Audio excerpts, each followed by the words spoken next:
हे ऐकून मला खूप वाईट वाटलं. तर नमस्कार मंडळी, मी मनीषा. माझ्या व्लॉगमध्ये तुमचं स्वागत आहे. तर हे सकाळी सकाळी झाडझूड आणि पाणी शिंपायला घेतलं. तर इथे पायऱ्या वगैरे साफ करून घेतल्या, कारण आज होती चतुर्थी. त्यामुळे आई तर टेकडीला मंदिरात गेली होती. तर मी पण तेव्हा सुटली 5ला आणि सगळ्या पायऱ्या वगैरे झाडून पाणी वगैरे टाकून घेतलं आणि नंतर रांगोळी काढायला सुरुवात केली. आणि नंतर मग हे जे मी प्लांट घेतले छोटे छोटे, यांना पण पाणी नव्हतं घातलं, तर ते पाणी घालून घेतलं.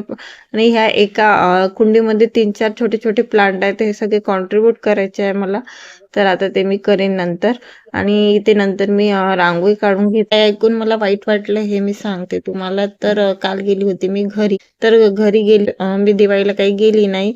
तर म्हणून मी आता गेली आणि वेद म्हणे राहील म्हणे, आज संडे आहे तर सुट्टी, आणि काल पण सॅटर्डे होते तर सुट्टी. तर म्हणून मी त्याला म्हटलं ठीक आहे राहा म्हणून नेऊन दिलं.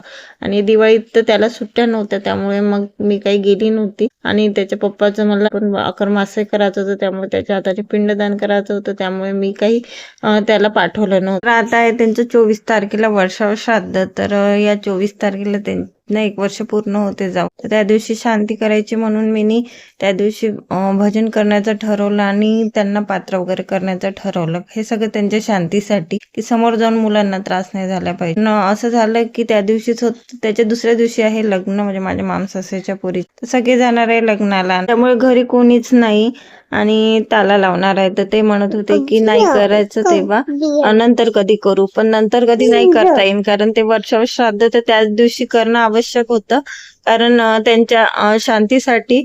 तर असं आहे की माणूस आपला गेला तर कोणालाच फरक पडत. तर माझं गेलं आणि माझ्या मुलाचं केलं, बाकी तर कोणाला काही होणार. ब्लॉग मध्ये हे सगळं बोलण्याचं कारण म्हणजे माझं मन हलकं केलं.